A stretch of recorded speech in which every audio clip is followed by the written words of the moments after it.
다윗의 자손 주님, 저를 불쌍히 여기소서. 제 딸이 심하게 악령 들렸습니다 하였으나 예수께서 그 여자에게 한마디도 대답하지 않으셨다. 제자들이 다가와서 요청하여 말하기를 저 여자를 돌려보내소서. 저 여자가 우리 뒤에서 소리를 지르고 있습니다 하니 예수께서 대답하여 말씀하셨다. 나는 이스라엘 집에 잃어버린 양들 외에는 보냄을 받지 않았다. 그러자 그 여자가 와서 예수께 절하며 말하기를 주님, 저를 도우소서 하니 예수께서 대답하여 말씀하셨다. 자녀의 빵을 취하여 개들에게 던져주는 것이 옳지 않다. 그러자 그 여자가 말하기를 주님, 옳습니다. 그러나 개들도 그 주인의 상에서 떨어지는 부스러기를 먹습니다 하므로 예수께서 그 여자에게 대답하여 말씀하셨다. 여자야, 네 믿음이 크구나. 네가 원하는 대로 될 것이다. 바로 그 시각에 그 여자의 딸이 나았다. 28절까지 봉독해 드렸습니다.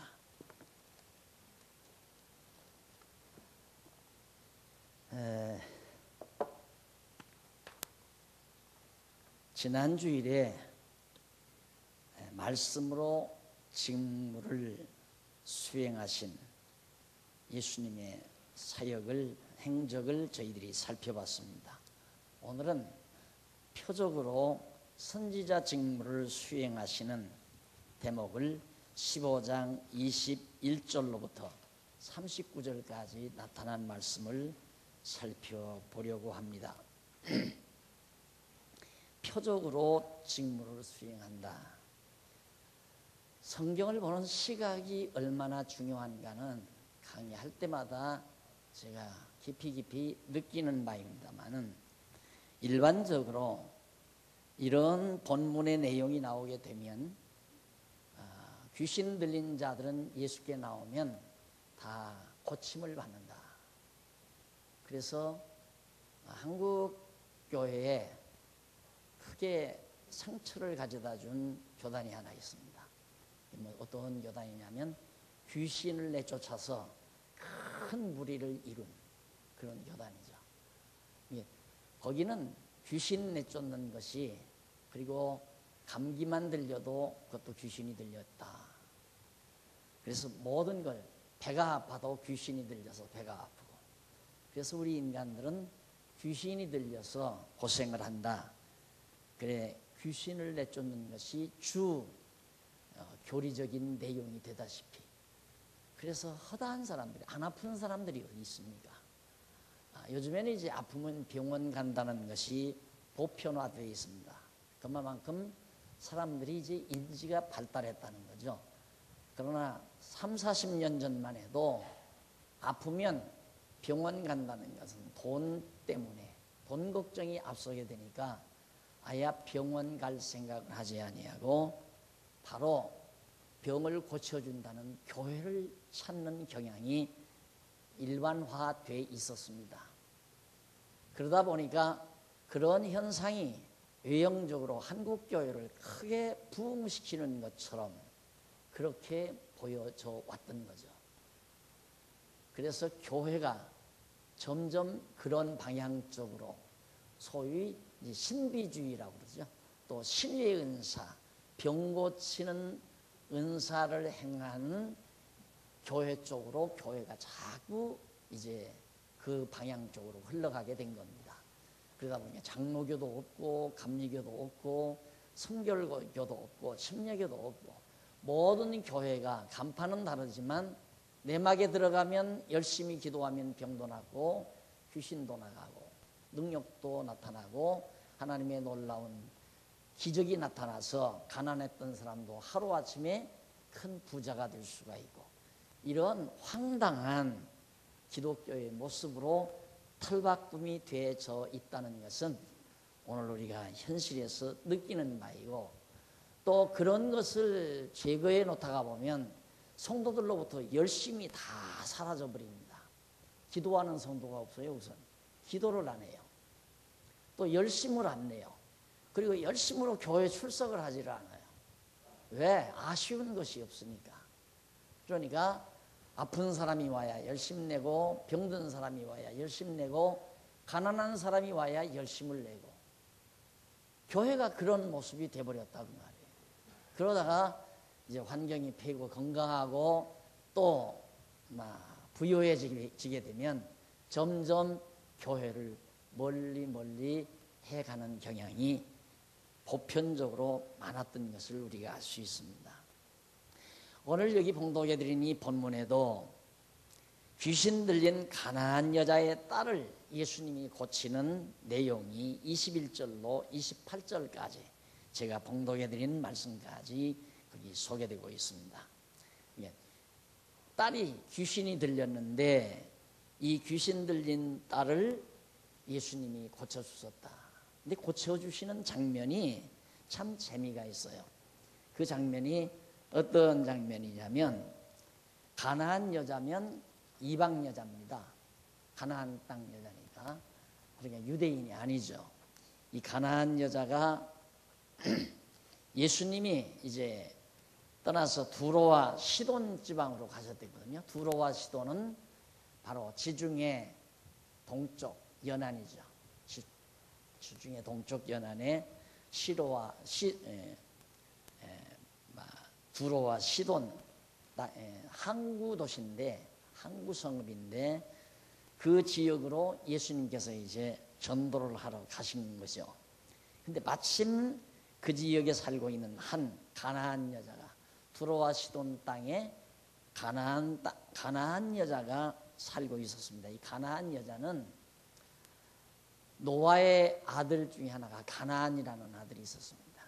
함의 아들 중에, 노아의 자손 중에 함의 아들로 가나안이라는 아들이 하나 있었는데, 그 가나안이라는 아들이 바로 지금 팔레스틴 땅, 그러니까 이스라엘 민족들이 약속으로 받은 그 땅을 차지하고 거기에서 이제 시족을 번성하며 살았단 말이죠. 그러니까 비교적 그들은 얼굴이 검고 분명하게 이방 여인이라는 게 알아볼 수 있을 정도의 그런 모습을 가진 여인이었습니다. 이 여자가 어떻게 예수님을 알았는지 예수님께 찾아온 거예요.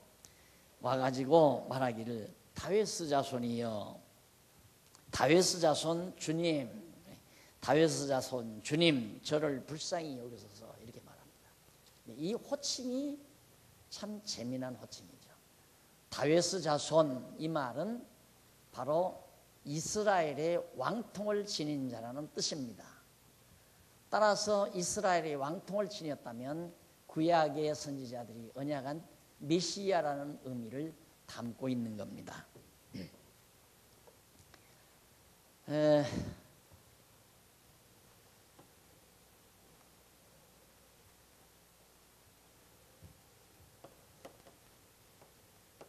다윗, 솔로몬,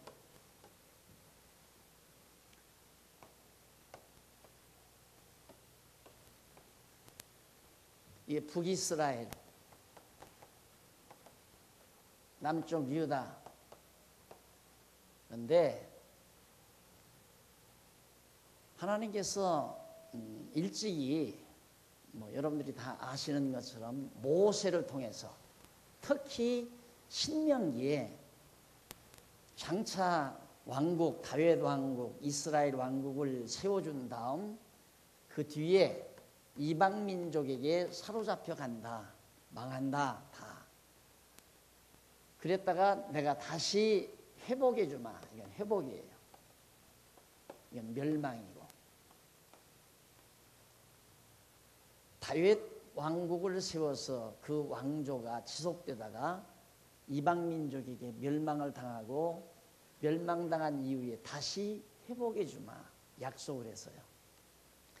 그래서 정말 놀랍게도 이렇게 모세를 통해서 언약하신 말씀대로 다윗 시대에 나라가 완전히 세워졌고, 다윗 이후에 마지막 시드기야 왕 때에 남쪽 유다가 바벨론에 의해서 완전히 멸망을 하죠.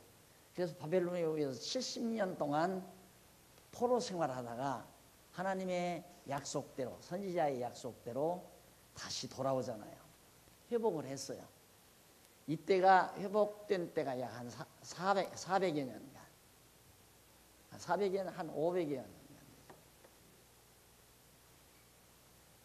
근데 처음에 회복은 백성들이 돌아와요. 예루살렘으로 다시 돌아왔는데 예루살렘이 다 불타버리고 폐허가 됐죠. 백성은 회복이 됐어요. 물론 다 돌아온 건 아니지만 그 앞서 아수르에게 멸망당한 북이스라엘 백성들도 흩어져 살다가 남쪽 유다 백성 돌아올 때 다시 함께 가나안 땅으로 돌아온 거예요. 백성들이 돌아온 거예요. 돌아와서 우선은 제일 중요한 것이 삶의 터를 만들어야 되잖아요. 그래서 예루살렘 성을 회복하고 그 성 안에다가 성전을 하나님이 회복시켜 주셨습니다. 제사장들이 다시 돌아와 가지고 거기서 제사를 드리고 이제 말씀을. 그리고는 이 시대에 이제 선지자들, 말라기 선지자니까 스가랴, 스바냐 이런 선지자들도 나타나고. 그래서 요 회복 시기가 이제 여기서부터 이제 말라기 이어간이 약 한 400년 되는데 예수님 오실 때까지가 말라기 선지자 이 시대에 선지자도 있고 이 시대가 선지자, 제사장. 근데 왕만 없어요. 왕만. 이 왕을 대신해서 다스리는 자가 있기는 있었어요. 물론 유다 지파에서 온 자들이 다스렸지만은 정식으로 왕은 아니었어요. 그럼 왕은 언제 회복이 되는가? 지금 이 여자가 가나안 여자가 말했듯이 다윗의 자손 주님 그러잖아요. 다윗의 자손 주님. 여기 다윗의 자손이 이때 오신 거라 이 말입니다. 그러니까 여기 오신 분이 이제 왕이죠. 이스라엘의 왕으로. 그래서 기쁘다 구주 오셨네. 우리 성탄절에 찬송 부르지만은 왕이 나섰도다, 왕이 나섰도다. 이스라엘의 왕이 났다야. 그러니까 회복시킨다고 했을 때 하나님께서 모세를 통하여 장차 이스라엘 남쪽 유다 다윗 왕조를 멸망시켰다가 다시 회복시킨다. 회복시킨다는 것이 몇 년 안에 다 회복시키는 게 아니라 여러 해 걸리죠. 성전 건축, 성곽을 쌓고 성전을 건축하는 일도 오래 걸렸어요. 제사장들이 와서 제사 드리는 것도 시간이 걸렸고, 선지자들이 예언하는 건 말라기 선지자 주전 4세기까지 말라기가 마지막 선지자 예언을 했으니까 이게 선지자도 있고 제사장도 회복이 됐는데 이때까지 왕이 없었단 말입니다. 왕은 다윗의 자손으로 오실 예수 그리스도가 오심으로 완전히 이루어진 거라 이 말이에요. 그래서 구약의 언약대로 모세를 통하여 또 많은 선지자를 통하여 언약하신 대로 예수님이 오심으로 말미암아 진짜 왕으로, 가짜 왕이 아니라 진짜 왕으로, 모형적인 왕이 아니라, 모형적인 건 다윗이 모형적인 왕이고 예수 그리스도는 만왕의 왕이시면서 영원한 제사장이요 참 선지자로 오셨다 이 말이에요. 그러니까 예수님 한 분이 참 선지자요 영원한 제사장이며 영원한 왕이 되셔서 이때 다 구약의 모든 것을 성취하셨다 이 말이에요. 그래서 이 가나안 여자가 어떻게 다윗의 자손 예수여, 이 호칭이라는 것은 엄청난 사건입니다. 이방 여자거든요. 이방 여자가 예수를 다윗의 자손으로 믿었다 그 말이에요. 이 말은 다윗의 자손이란 예수가 하나님의 아들 즉 메시아라는 의미를 같이 하고 있다는 뜻입니다. 그래서 여러분들이 가지고 계시는 교재를 한번 보시면은 교재를 보시면은 6913페이지 6913페이지 중간쯤 보면 줄바꾼데 일찍이라는 말이 나옵니다. 일찍이 여호와 하나님께서는 모세와 같은 선지자 하나를 일으키신다는 언약대로 여호수아를 보내어 이스라엘 자손을 가르치도록 섭리하십니다. 이게 선지자는 가르치는 일인데, 그리고 다윗으로 사울을 번뇌케 하는 악신을 사울에게서 떠나게 하신 사실이 사무엘상 16장 23절에 나오죠. 그러니까 악신, 이게 귀신이죠. 귀신이 사울 왕에게 귀신이 들어갔어요. 그런데 누가 그 귀신을 쫓아내느냐? 다윗이 쫓아냈다 이 말이에요. 그러니까 다윗이 사울 왕에게 들린 악신을 쫓아내는 것은 장차 참 만왕의 왕으로 오실 예수 그리스도가 귀신을 내쫓음으로 말미암아 예수님이야말로 진짜 다윗보다 우월한 참 만왕의 왕이시라는 확증을 보여주기 위한 거라 그 말이에요. 그러니까 즉 예수님이 귀신을 내쫓아 준 것은, 가나안 여인의 딸의 귀신을 내쫓아 준 것은, 귀신 들리는 사람들은 다 교회 와서 예수 믿고 귀신 내쫓고 건강하게 살아라 라고 교훈하기 위해서 그 말씀을 기록해 놓은 것이 아니라, 예수님이 진짜 만왕의 왕이시다, 이걸 확증해 주기 위해서 이 말씀을 기록한 거다 그 말이에요. 그러나 허다한 교사들이 가나안 여자의 딸 귀신 내쫓았다, 맞다, 예수 믿으면 귀신 내쫓을 수 있다, 능력 있는 종은 귀신을 내쫓는다, 능력 없는 종, 귀신을 내쫓지 못하는 종은 능력이 없다. 귀신도 나가긴 나가요. 나가긴 나가는데, 이렇게 예수님처럼 즉석에서 귀신이 딱 떠나가지고 깨끗이 나는 게 아니라, 그냥 몇 달이고 계속해서 옆에서 함께 지도해주고 가르쳐주고 기도해주고 말씀 가르쳐주고 보호해주고, 그래서 사단의 역사가 틈타지 못하도록 그를 잘 인도해주면 1년이고 6개월이고 1년이고 지나면 점진적으로 정신상태가 좋아집니다. 그건 있을 수 있는 거예요. 그러나 예수님이 내 믿음이 참 크도다, 내 소원대로 되리라 해서 가보니까 자기 딸이 다 나와버린 거예요. 이런 일은 없다고 말이에요. 그것은 표적이에요. 표적. 그래서 은사와 표적은 다르다고 내가 늘 강조하는 게, 표적이란 즉석에서 나타나요. 그것도 다 뭐 믿음과 관계없어요. 안 믿어도 상관이 없어요.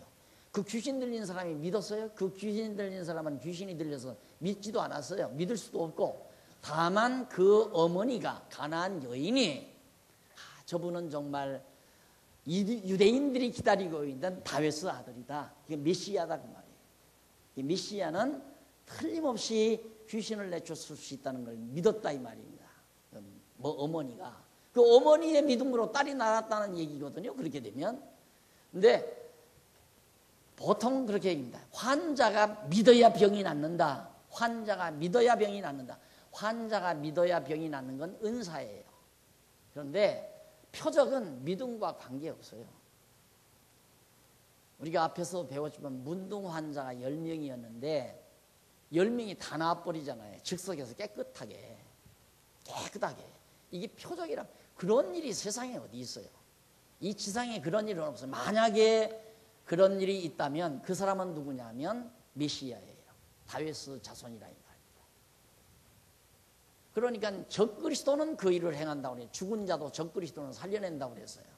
요한계시록에 보면 적그리스도가 만든 사람 우상으로 말하게도 하고, 엄청난 하늘에서 막 불이 떨어지게도 하고, 그런 기적을, 표적을 행한다고 요한계시록에 말해놓고 있거든요. 그러니까 만약에 여러분들이 표적을 따르다가 보면 적그리스도를 따르게 돼 있습니다. 이 표적 따르는 거 아니에요. 기독교 신앙은 어디까지나 하나님의 말씀, 성경만 표준으로 삼고 성경을 바르게 이해하는 쪽으로 신앙을 가닥을 잡아야지. 야, 저 교회 가니까 병이 낫는다더라. 그래가지고 이제 그런 쪽으로 따라가다가 보면은 자꾸 그 거짓 영들이 인간의 영혼을 갈취하기 위해서 그런 거짓 기적을 행하게 한다고 데살로니가 전서에 나와 있잖아요. 그런 것 절대 따르는 게 아니란 말입니다. 그러니까 예수님께서 가나안 여인의 딸을 고쳐준 것은 그 딸이 믿었기 때문에 고친 것도 아니고, 다만 그 어머니가 당신은 다윗의 자손 주여, 다윗의 자손 메시아여, 그 말과 같은 얘기예요. 당신은 내 딸 고칠 수 있습니다, 이 말이에요. 그러니까 예수님이 있다가 하는 얘기가 아무 말도 안 해요. 여자가 그렇게 와서 불렀으면 반가워서 자네가 어떻게 이렇게 왔나 한다든가, 여자여 어떻게 나를 찾아왔는가, 소원이 뭔가라고 물을 수 있잖아요. 아무 말씀도 안 해요. 그러니까 제자들이 가만히 들어보니까 뒤에서 여자가 자꾸 시끄럽게 한단 말입니다. 자꾸만 예수님께 막 통사정을 하고. 그러니까 선생님, 저 어떻게 해서 좀 보내버립시다. 이제 그러니까 예수님께서 하시는 얘기가 뭐라고 그러냐면, 내가 온 것은 이스라엘 집에 잃어버린 양을 찾으러 왔지, 저 여인을 찾으러 온 게 아니라, 이방 사람을 찾으러 온 게 아니라. 그러면서 예수님께서 내가 온 것은 바로 이스라엘 택한 백성을 위해서 내가 왔다, 이 말씀을 예수님께서 하시면서 거기 보면 뭔 얘기를 하시냐면,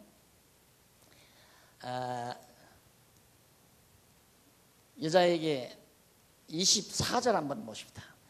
나는 이스라엘 집에 잃어버린 양들을 위해는 보냄을 받지 않았다. 그러자 그 여자가 와서 예수께 절하며 말하기를, 주님 저를 도우소서 간절히 말을 했어요. 그러니까 예수께서 또 아주 야박한 말씀을 하셨어요. 자녀의 빵을 취하여 개들에게 던져주는 것이 옳지 않다. 그러니까 예수님이 지금 오신 것은 빵을 얘기를 했는데 이게 비유적이죠. 이스라엘 잃어버린 백성들을 찾으러 구원을 주려고 왔는데 그 구원을 이방 여자에게 주어서는 안 된다, 그렇게 얘기를 했어요. 맞는 얘기 아니에요? 자녀에게 주려고 한 빵을 어떻게 다른 사람에게 주겠느냐. 그러니까 그 이방 여자, 가나안 여자가 하는 말이, 그러나 개들도 그 주인들의 상에서 떨어지는 부스러기를 먹습니다 라고 답변을 해요. 그러니까 개란 뭐냐면 이방 여자를, 이방인을 상징해서 하는 말입니다. 개는 이방인을 상징한 거예요. 떡은 물론 예수님이 이제 구원을 베풀어 주시는 하나님의 은총이죠. 그런데 이 여자가 있다가, 옳습니다, 자녀의 떡을 누가 남에게 줍니까? 그렇지만 이방 개도 주인의 상에서 떨어지는 자녀들이 먹다가 떨어지는 부스럭지 있잖아요. 그걸 주워 먹지 않습니까? 그때 예수님께서 네 믿음이 크구나. 그러니까 예수님이 지금까지 이 여자의 믿음을 계속 시험을 한 것이고, 이걸 통해서 우리가 볼 때는 예수님이 아무것도 모르고 이렇게 이 여자에게 설득당해서 표적을 행했다, 그거 아니에요. 지금 예수님을 따르는 제자들에게 보여주기 위한, 가르쳐주기 위한 예수님의 교육 방법이죠. 근데 이 여자가 정확하게 말한다면, 주인의 상에서 떨어지는 부스러기 자녀들이 먹다가 버리면 먹습니다. 그러니까 무슨 얘기냐면, 예수님은 이스라엘 백성들을, 회복된 이스라엘 백성들에게 만왕의 왕으로 오셨지만은 유대인들이 예수를 영접지 아니하니까 결국 이방인의 구원이 시작이 되잖아요. 예수님이 십자가에 못 박혀 유대인들은 죽여서요, 죽이니까 죽었다가 3일 만에 예수님 부활하셨는데, 그 예수를 누가 믿었는가? 이방 땅으로 전파되잖아요. 이방인들이 그 예수를 영접하고 산다. 이 내용을 이 여자가 말을 하는 거예요. 이 사람들이 먹다가 버리면 나도 먹을 수 있지, 이방인들도 먹을 수 있지, 개도 먹을 수 있는 거 아닙니까? 그 말이에요. 그러니까 내 믿음이, 어떻게 내가 그렇게 믿음이 크냐? 하나님의 뜻을 내가 지금 잘 믿고 있다. 그러니까 언젠가는 우리 이방인들도 믿습니다. 예수 그리스도를 유대인들이 영접지 아니하고 버린 것. 그러니까 여기서 떡은 예수 그리스도를 말하는 거예요. 하늘로부터 내려온 떡. 그렇죠? 이 떡을 유대인들, 이스라엘 백성들에게 내려주었지만은 이들이 먹지 않고 버리니까 그 떡을 이방인들이 먹었다 그 말이에요. 그래서 바로 뒤에 보면은 칠병이어의 역사가 나옵니다. 칠병이어의 역사. 물고기 두 마리하고 떡 7개로 4,000명인가를 먹고 남는 기적이 행하죠. 그 기적을 예수님이 왜 행했는가? 그 기적을 행하는 이유도 예수님이 하늘로부터 내려온 참떡이심을 밝히기 위해서 예수님께서 말씀한 거란 말이에요. 그러니까 이런 귀신을 내쫓는 이 가나안 여인의 딸의 귀신을 내쫓는 것이 예수 잘 믿으면 귀신 다 나가고 건강한 정신으로 살아갈 수 있다. 이 진리를 우리에게 보여주려는 것이 아니라 예수가 참 만왕의 왕이시요 참 선지자로 이 땅에 오셨다. 그러니까 다윗도 선지자라고 그랬죠. 다윗이 사울 왕의 귀신 들린 것을 내쫓아 줬잖아요. 그러듯이 예수님도 참 선지자로 오신 그리스도이심을 증거하기 위해서 가나안 여인의 딸의 귀신을 내쫓아 준 것이다. 그래서 여러분 귀신 내쫓으려고 했으면 안 돼요. 그런 표적을 행하려고. 그러나 혹시라도 믿는 자가 갑자기 정신이 혼란해져 가지고, 그런데 정신이 혼란해진 건 여러분들 신앙을 잘못 가지게 되면 귀신 접하게 돼 있어요. 내가 과거에는 그런 얘기 많이 했는데, 여러분 청량리 뇌병원에 제가 장안동서 교회 개척했잖아요. 교회 개척했는데 장안동서 할 때 그때 이제 청량리 뇌병원에 입원한 분들이 좀 있어가지고 거기를 가봤어요. 거의 다 기도원 가가지고 성령 받았고 능력 받다가 방언하다가 귀신 들려서 온 사람이 태반이에요. 청량리 뇌병원에. 그래서 그거 하나 누가 논문 쓰라고 내가 논문 제목도 일러줬는데 그럼 석사학위 받는다고. 근데 그거 논문 쓰게 되면 안 통하죠. 그때는 한창 막 그런 능력이 행해지고 엄청나게 정말 교회가 부흥되는 것 같으니까 그런 논문 썼다는 도리어 이단 취급받죠. 그러면 정신이 혼란해져요. 그러니까 그렇게 만약에 신앙생활을 잘못해가지고 정신이 혼란해졌을 때에는 자꾸 옆에서 말씀을 가르쳐드리고 권면해주고, 정신이 들어왔다 나갔다 그러거든요. 나갔다 들어왔다 하니까 들어왔을 때 그때 꼭 붙들고 다른 생각 못하게 하고, 이렇게 같이 앉았다가 보면 교신을 해요. 악령하고. 네? 있으라고요? 네, 알았습니다. 네, 아멘. 저 혼자 막 교신을 해요. 그러니까 그걸 못하도록 자꾸 차단을 해주고 함께 찬송 부르고 그렇게 신앙 지도를 해주다가 보면 몇 달 지나면 건전하게 나아가는, 그건 신의 은사로 가능한 겁니다. 그런데 기도함으로 즉석에서 귀신이 나간다, 빡 하고 나간다, 그건 말이 안 되는 거죠. 제가 그 전에 춘천까지 한 주일에 한 번씩인가 성경 강의하러 다녔잖아요. 한 번은 갔더니만 어느 분이 점심을 산다고 한대요. 어느 여자분인데 권사래요. 신앙상담 할 거 있고 그런다고. 그러냐고. 그러면 어차피 점심 먹어야 하니까 그렇게 합시다 했는데, 강의를 자꾸 하는데 요 앞에 이렇게 앉았는데 강의 듣다 말고 또 뭐라 해요. 핸드폰이나 있는 때 같으면 아마 저 사람 핸드폰으로 무슨 특별한 전화를 하는가 보다 하겠는데 혼자서 중얼중얼해요. 저 귀신 들렸구나. 밥 먹으러 갔는데 그 여자가 떡 나왔잖아요. 나와가지고 날 밥 사줄 생각은 안 하고 날 붙들고 살려달라는 거예요.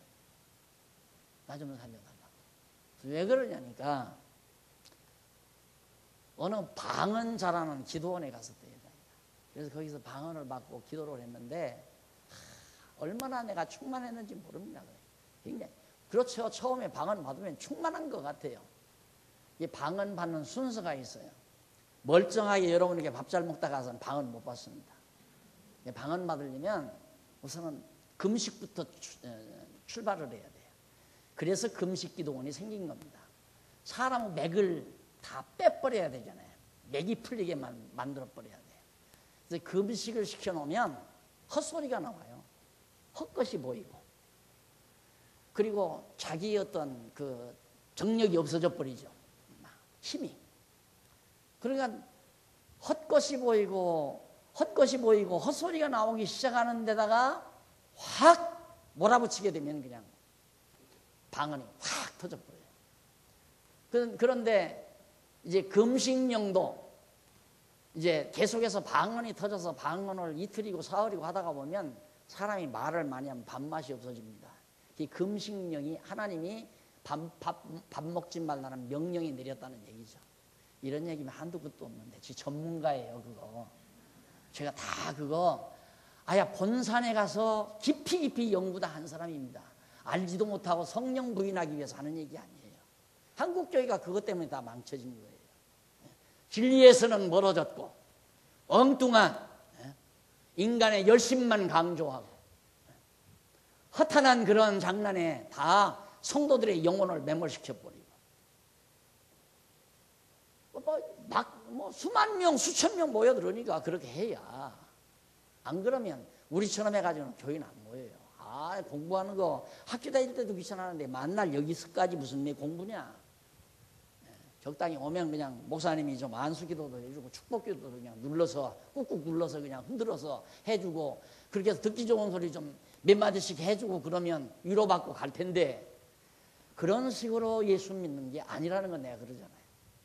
예수는 그런 식으로 믿는 게 아니라. 그래서 예수님께서 귀신의 딸, 가나안 여인의 딸의 귀신 들린 것을 몰아낸 것은 절대 기독교가 그렇게 하라는 얘기가 아니라 예수가 바로 참 선지자 그리스도라는 확증으로 그런 표적을 보여주는 것이다. 그래서 표적이에요. 표가 되는 흔적이다 그 말이에요. 표시가 되는 흔적, 표적이라는 말은. 그러니까 표적은 어떤 의미를 표현하는 말, 그 의미를 표현하는 용어고, 기적은 성격, 표적적인 기적. 예를 들면 죽은 자가 살아났다. 아주 놀라운 일 아니에요. 그걸 기적이라고 그래요. 표적이면서 기적이죠. 그건 기적적 표적이에요. 그런데 아기 예수가 말구유에 누였다. 그러면 천사가 나타나서 아기 예수가 말구유에 누였을 때 가서 절하라. 동방박사들에게 나타나 얘기했잖아요. 그러면 누가 예수인지 어떻게 알아요? 그 나사렛 아니요 베들레헴에 그 시기에 아기 난 사람이 있을 수도 있잖아요. 그러니까 말구유에 누인 아기를 보고들 난 강보에 쌓여 누였으니까 그 아기가 나사렛 예수다. 인간의 죄를 구원하러 오신 분이다. 그것도 표적이에요. 말구유에 누여있는, 강보에 사서 누여있는 예수 모습. 그게 표적이죠. 말구유에 누여있지 않으면 예수가 아니라 말입니다.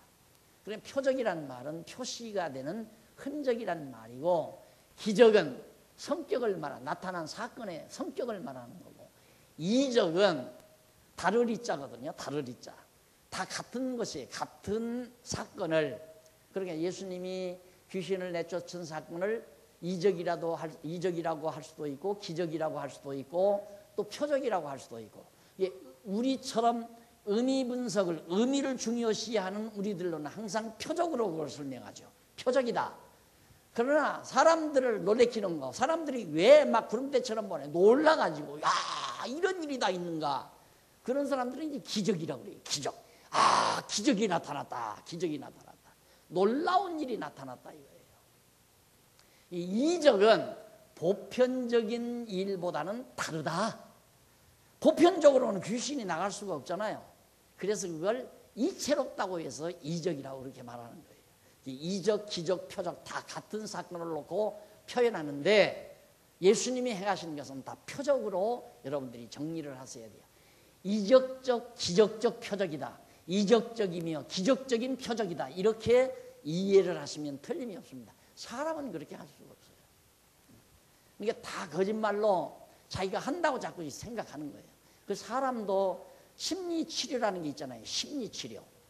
그 심리치료에 의해서 좀 나아진 것을, 내가 어느 형제분이 저하고 밥 한 끼 먹더니만 목사님 힘이 나요. 기분이 좋아요.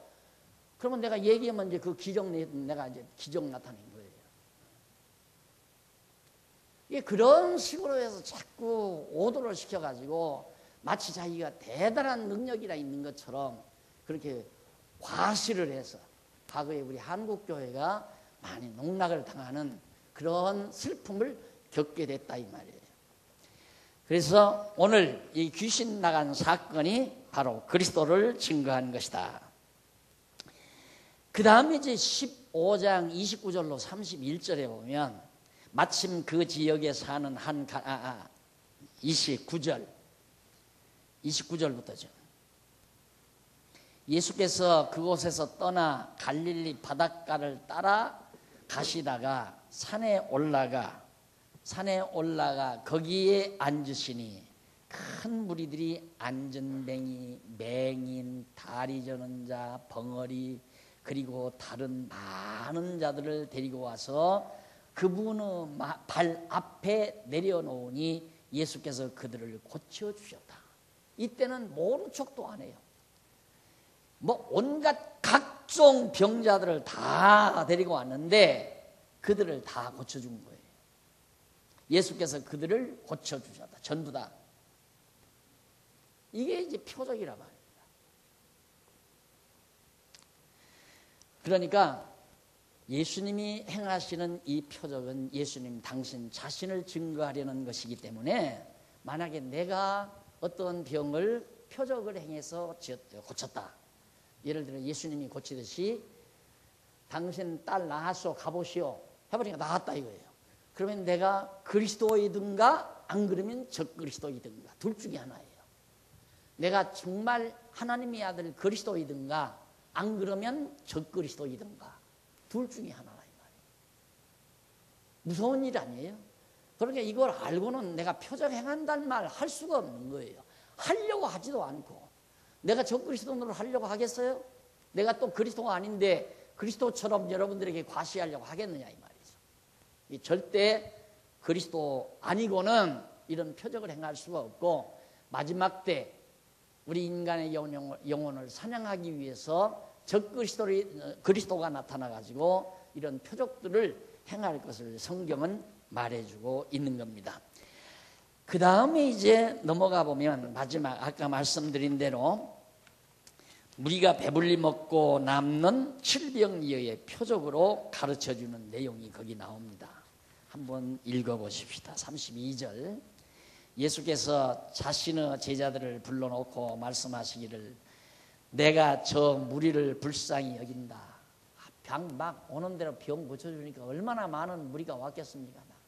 뭐 병 고치면 예나 오늘이나 많이 오지요. 병 고쳐주면. 그러니까 병 고친다고 해야 무리가 많이 모여들게 되고.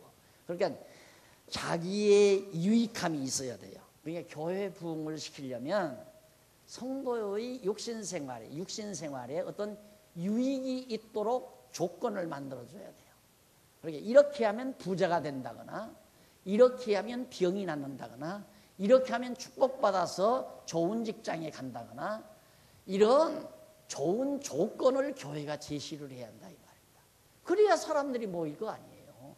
천국은 우선 눈에 보이는 거 아니고 죽어서 갈지 안 갈지도 모르고 그러니까 일단 교회 나와서 예수 믿는다고 믿으면서 병도 낫고 또 부자도 되고 또 정말 하나님께 축복받아서 여러 가지 만사가 형통하게 잘 이루어지다가 죽은 다음에 천국도 하면 더욱 좋고 천국은 세 번째, 네 번째 가서 있으면 가서 좋고 없으면 말고 이 땅에 사는 동안 병도 낫고 부자도 되고 성공도 하고 그러면 얼마나 좋으냐. 그래서 자꾸 예수 믿으면 성공한다. 성공 비결. 예수 믿으면 축복받는다. 예수 믿으면 병이 낫는다. 예수 믿으면 부자가 된다. 끊임없이 그런 말에 지금도 계속 그 말뿐이에요. 결국 한참 뭔 말하는 건 뭔 얘기입니까? 마지막 결론에 가서 부자 된다. 축복받는다. 믿습니까? 축원합니다. 그러면 빈다 그 말이에요. 잘 되기를 빈다. 그러니까 그냥 몇 마디 성경 얘기다가 이를 찌어다 축원합니다 하면 아멘 축원합니다 아멘 앞에 무슨 얘기 했든 상관없어요. 축원합니다 하면 아멘 그냥 바로 따라서 나오잖아요. 전부 그것 때문에 교회를 찾는다. 근데 교회는 진리를 찾아와야 돼요. 진리를 찾아. 그래서 예수님께서 지금 질병이 행하시는데 병 낫게 해주지, 배고팠을 때 밥 먹여주지, 떡 만들어주지. 배불리 먹으니까 계속 예수님을 따라다니니까 예수님이 피하잖아요. 다른 데 피해요. 다른 데 피했는데 거기까지 또 막 많은 무리들이 어떻게 알고 정보를 알고 또 다 몰려왔어요. 그러니까 예수님이 아주 얄궂은 말씀을 해요. 너희가 나를 따르는 것은 먹고 배부른 까닭에 따른다. 말이에요. 교회 왜 오는가? 진리를 찾아오는가? 먹고 배부르기 위해서 오는가? 똑같은 얘기 아니에요? 예수 믿는 사람은 다 잘 살아야죠. 예수 믿는 사람은 병원에 안 가야죠. 그러면 가요 다. 예수 믿는 사람도 병들어 죽고 가난하게 살다가 죽을 수도 있고 다. 왜? 그건 육신의 생활이에요. 그건 일반은 종에 속하는 거예요.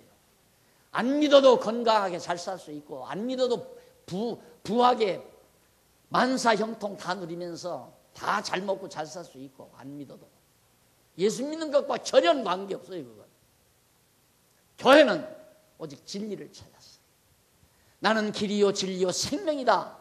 진리를 찾아 생명을 찾아 올바른 길을 도를 찾아 나는 길이요 진리요 생명이다.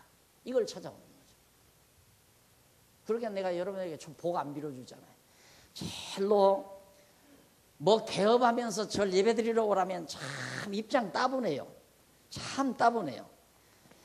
가서 그냥 감사합니다고만 하고 왔으면 참 좋겠는데 뭔가 복을 빌어야 되겠는데 그건 내 입에서 안 나가고 복 비는 건 나 잘 안 나가거든요. 복은 신령한 복이 최고죠. 육신의 것은 다 곁따라온다고 했잖아요. 너희는 먼저 그 나라와 그를 구하라.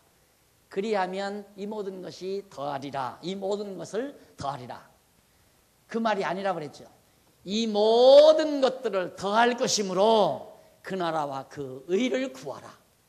우리는 그 나라와 그 의를 구하고 살면 돼요. 그러면 그 모든 것, 먹고 입고 사는 것 다 그건 곁들여 온다 이 말이. 그건 다 적당하게 하나님께서 너무 많이 줘도 안 되니까. 사랑하는 자녀 낳아가지고 어느 부모가 이 여름철 야 이 좋다. 애기가 맛있게 먹잖아요. 여름 과자 사다 주니까 막 맛있게 먹으니까 막 이만한 그릇에다가 그냥 한 바구니 사다가 놓고 그냥 아들한테 주는 부모가 어디 있어요? 애기 죽어요 이제. 그렇게 먹다가 이 여름에 애기가 멋 모르고 계속 얼음 과자만 몇 개 먹어봐서 배탈 나서 죽지 잘못하면. 하나님이 어른이 와서 주시려고. 하루에 밥 2그릇 줄 때도 있고 3그릇 줄 때도 있고 때로는 죽을 줄 때도 있고 하나님이 알아서 주신다 그 말이에요. 그걸 뭐 하나님의 이름을 빙자해서 인간의 영혼들을 갈취해야 하는 그런 얄궂은 장난을 할 이유가 어디 있느냐 이 말이죠. 성경은 진리, 오직 교회는 진리. 그래서 예수님께서 정말 너희가 날 따르는 것은 먹고 배불러서 병 고쳐주고 먹고 배부르니까 나를 따르지. 너희가 정말 하나님의 나라 진리를 찾아온 것이 아니다. 지금 그 말씀이거든요. 그래 한번 보십시다. 거기 예수께서 자신의 제자들을 불러놓고 말씀하시기를 내가 저 무리를 불쌍히 여긴다. 그들이 벌써 3일 동안이나 나와 함께 있었는데 그들에게 먹을 것이 없으므로 그들이 길에서 기진할지 모르니 그들을 굶겨서 돌려보내지 않겠다 하십니다. 하나님의 예수님의 인자하심이죠. 어쨌든 뭐 병을 고쳐주러 왔건 어쨌건 와가지고 예수님 만나러 와서 병도 고치고 무리들이 잔뜩 있는데 가난하게 사는 시절 아닙니까? 그때가 다 로마 제국에 의해서 전부 다 포탈당하고 이게 예수님이 불쌍해서 야 어떻게 그냥 보내느냐 먹여보내라 이 말이죠. 보편적인 예수님의 자비하심을 발동하는 겁니다. 제자들이 그분께 말하였다. 참 답답합니다. 우리가 이 광야에서 이 많은 무리를 배부르게 할 만큼 많은 빵을 어디서 구하겠습니까? 이 광야 텅텅 빈 이 허허벌판 광야에서 이 엄청난 수천 명이 먹을 수 있는 빵을 어디서 구합니까? 라고 문제제기를 예수님께 합니다. 그러니까 예수께서 무리에게 땅 위에 앉도록 명하시고 죄송합니다. 예수께서 그들에게 말씀하시기를 너희가 빵을 몇 개나 가지고 있느냐 하시니 그들이 7개입니다. 그리고 작은 물고기들도 있습니다. 라고 말하였다. 자, 예수님이 그러면 너희들이 몇 개의 빵을 얼마나 가지고 있느냐? 7개밖에 없습니다. 물고기도 좀 있고요. 예수께서 말씀하시기를 무리에게 땅 위에 앉도록 명하시고 다 땅에 앉으시오. 빵 7개와 물고기들을 손에 들고 감사 기도를 드리신 후 떼어서 제자들에게 주시니 제자들이 무리에게 나누어 주었다. 세상 이런 표적이 어디 있습니까? 아니 귀신 내쫓는 표적을 자기가 행했다면 이런 표적도 행해야죠. 에? 쌀한가마 갖다 놓고 계속 배고픈 성도들 오면 가냐 퍼주면 또 나오고 또 나오고 또 나오고 수천 명 수만 명 퍼주고 퍼줘도 나올 수 있는 그런 표적은 왜 못해요? 왜 못행해요? 기껏해야 뭐 귀신 내쫓는 거, 위장병 낫는 거, 머리 아프다가 낫는 거, 뭐 암병 고쳤다고 나 이거 다 사기 걸려 들어간 거 아니에요? 암병 고쳤다는 여자 다 사기로 걸려 들어간 거 아니에요? 완전히 한국 기독교가 사기에 놀아난 거예요. 왜? 올바른 지도자들이 제구실을 못 해가지고 교회가 성경을 가르쳐야지. 교회가 성경은 안 가르치고 사람들을 영혼을 홀리기 위해서 거짓말 해가면서 안전망이 일어난다. 멀쩡한 사람 앉았다가 일어나게 만들어 놓고 부흥회에서 돈 걷어가지고 도망치고 그 짓들을 한국교회가 했다 이 말이에요. 그러니까 여기 계신 분에게도 당부지만은 공부 안 하실 테면 적당히 믿으세요. 공부 안 하실 테면 너무 깊이 믿으면 사기당합니다. 안 그러면 안 당하려면 성경을 배우고 왜? 성경을 모르면 속기도 하고 속이기도 한다고 바울이 얘기했어요. 성경 모르면 너 속는다. 그리고 너도 남 속이고.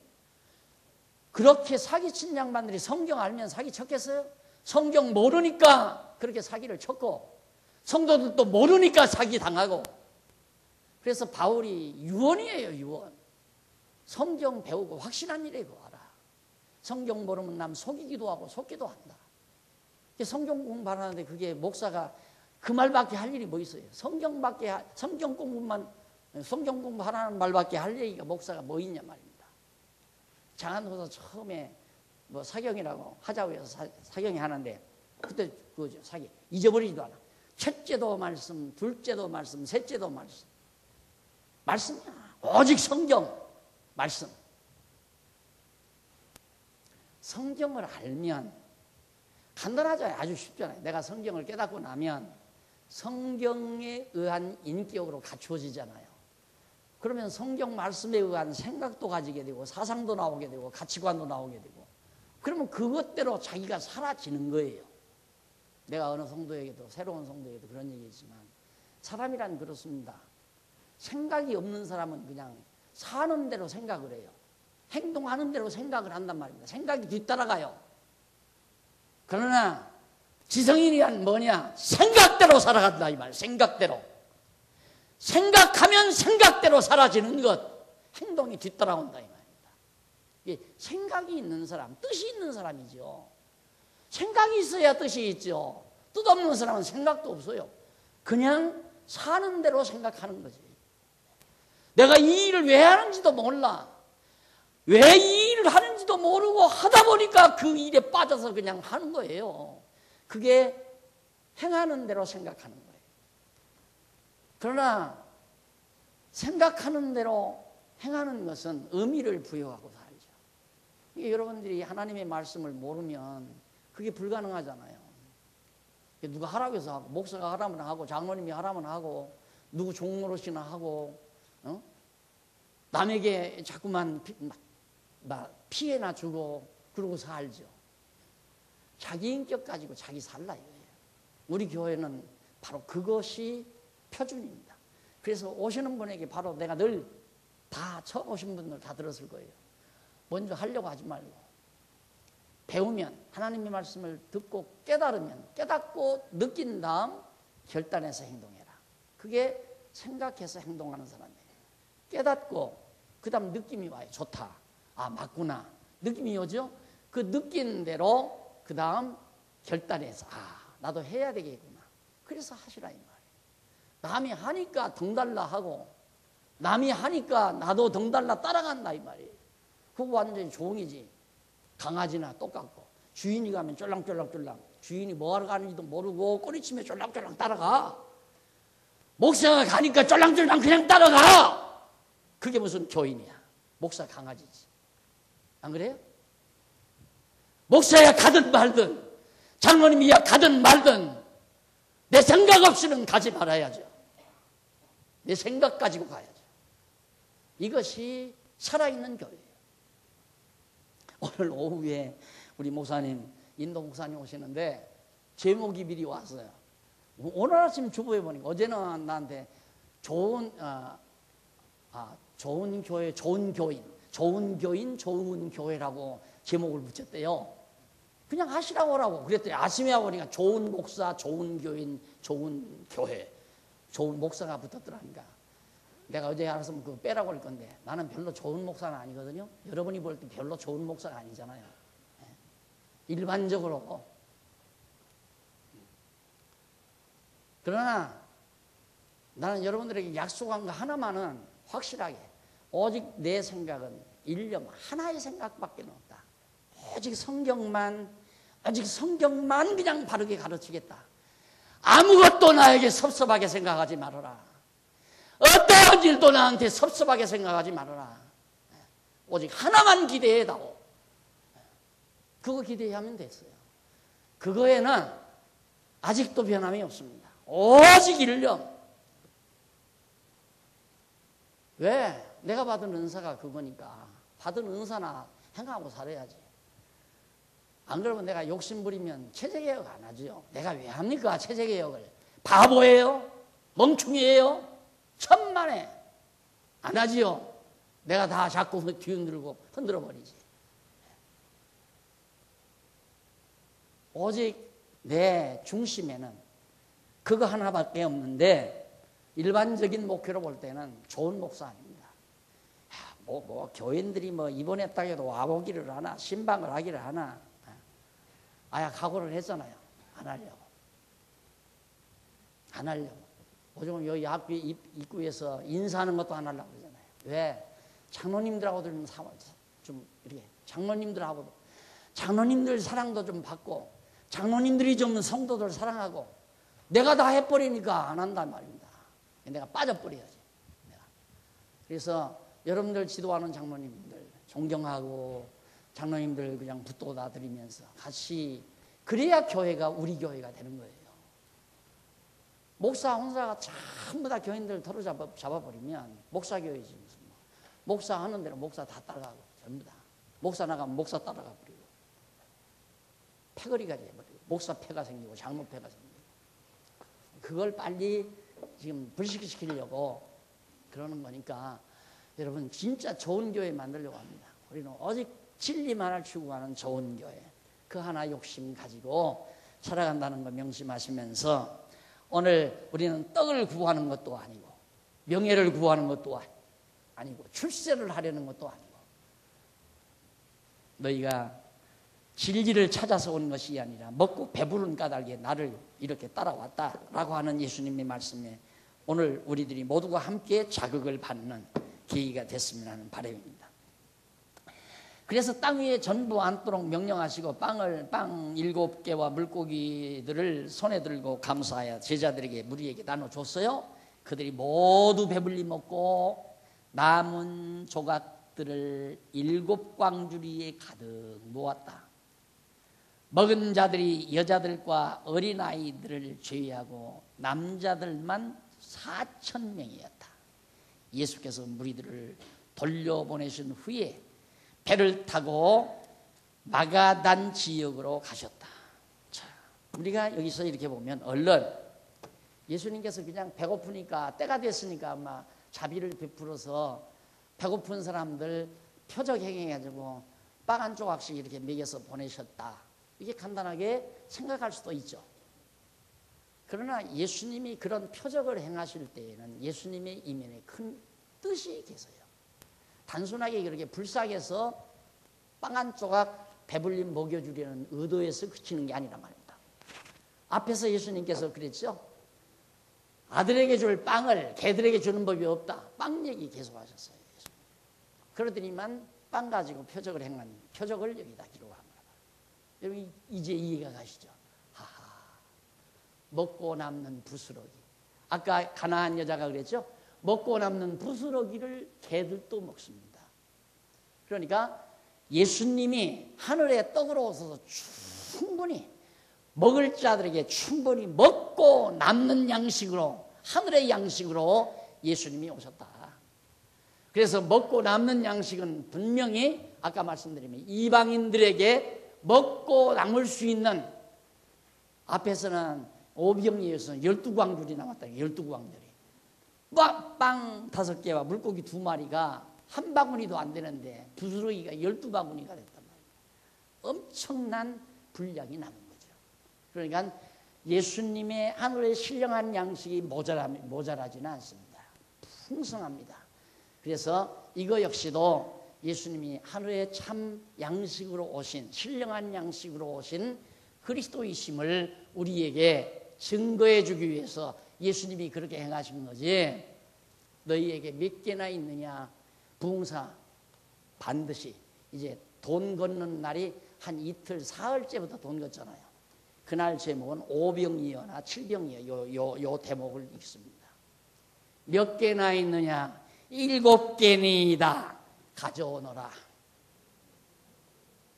축사. 예수님이 축사하니까 마구 드러나지 않느냐. 내일 저녁에는 내가 축사하겠다. 가지고 오너라. 몇 개나 있느냐. 있는 걸 가지고 오너라 이 말이에요. 귀가 닳도록 들었어요. 귀가 닳도록. 그래서 처음에는 이게 내가 다시 이게 되살아나려고 그러는데 처음에 젊어서는 막 반감, 그거에 대한 반감. 그래서 막 노골적인 공격을 하고 그게 이제 명동 모임에서 그렇게 이제 막 외쳐졌는데 그게 젊은이들에게는 참 좋았는데 기존 종교 지도자들에게는 진짜 큰 가시였죠. 그러니까 죽이려고 한 거 아닙니까? 근데 이제는 뭐 다 됐으니까 죽어도 살고 살아도 살고 이제는 못할 건 뭐 있어요? 가지면 어쩌라는 거예요? 있는 거 다 갖고 와라. 몇 개니냐? 몇 개나 있느냐? 7개니이다. 7개가 뭡니까? 완전수입니다. 완전수. 있는 거 다 바쳐 하나님 앞에.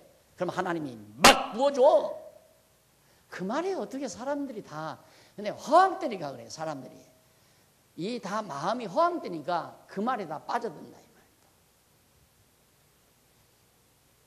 성경을 그렇게 가르쳐서 되겠어요? 예? 그런데 그렇게 안 가르치는 교회가 별로 없는 입장인데 어떨 거예요? 그래서 우리가 존재하는 거예요. 우리 교회가 있어야 될 유일한 이유가 거기 있는 거예요. 왜 있어야 되느냐? 죽으면 안 돼요. 우리 교회 무너지면 안 돼요. 하나님이 무너뜨리지도 않지만